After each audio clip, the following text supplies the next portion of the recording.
Britain is to announce extra support for the Syrian opposition. An additional £5 million, that's more than $7.5 million, is to be pledged for radio and satellite equipment, as well as portable power generators. Now, the British Foreign Office says it will help activists overcome the Syrian regime's jamming and blocking techniques.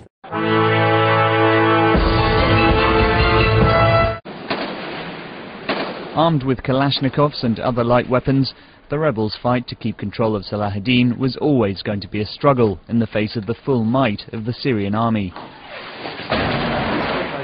Video uploaded on Thursday seems to show artillery shells exploding near rebel positions. They've also come under attack from aircraft. Despite their disadvantages, the rebels held out for several weeks, but now commanders are saying they've withdrawn from the Salahuddin neighbourhood. The Free Syrian Army still claims to hold on to other areas, including Saif al-Dawla and Sukhari, but The Guardian's Martin Chulov in Aleppo told France 24 the withdrawal will inevitably be seen as a setback.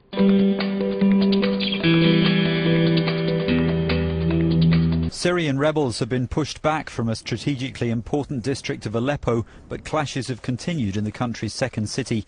Commanders from the Free Syrian Army said they'd been forced to withdraw from the southern gateway of Salahuddin by a fierce bombardment. Visiting journalists saw only a few residents heading back in.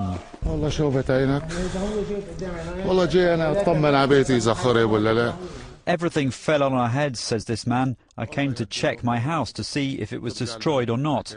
No more than that.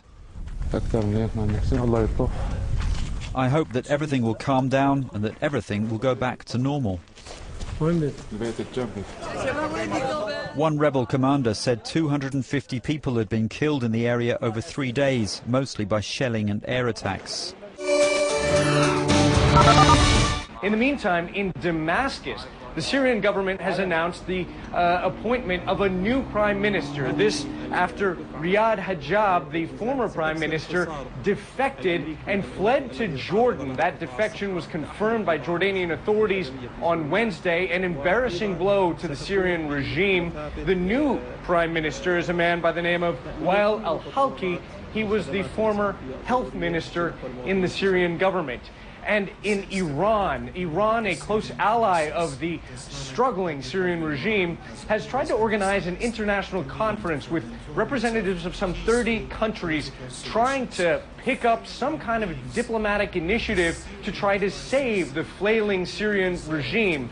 It's not clear yet whether opposition members of the Syrian opposition were invited to attend this meeting.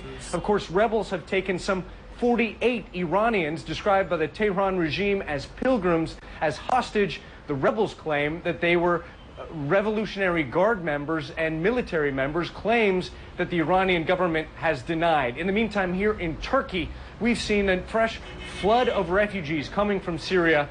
More than 50,000 people, a spike in the numbers in the last couple days, coming to Turkey from Syria, and thousands crossing today as well, fleeing fighting in northern Syria.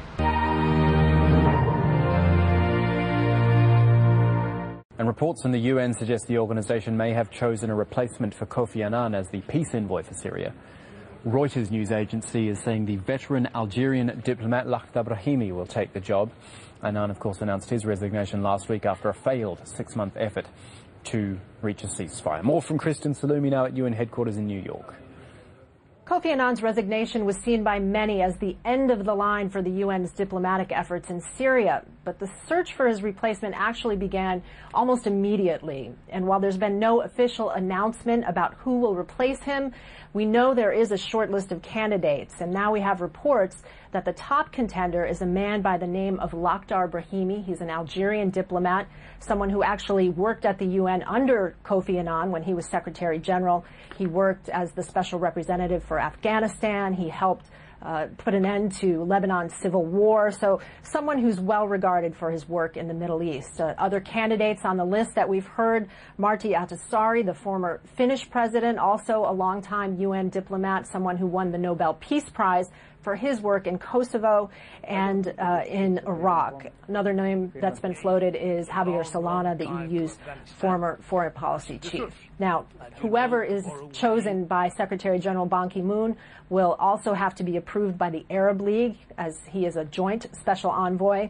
There's a lot of skepticism about just what this envoy is going to be able to accomplish and about who would actually want to take the job. People say if Kofi Annan couldn't do it, who can? But the UN feels it's important to keep the diplomatic channels open in Syria.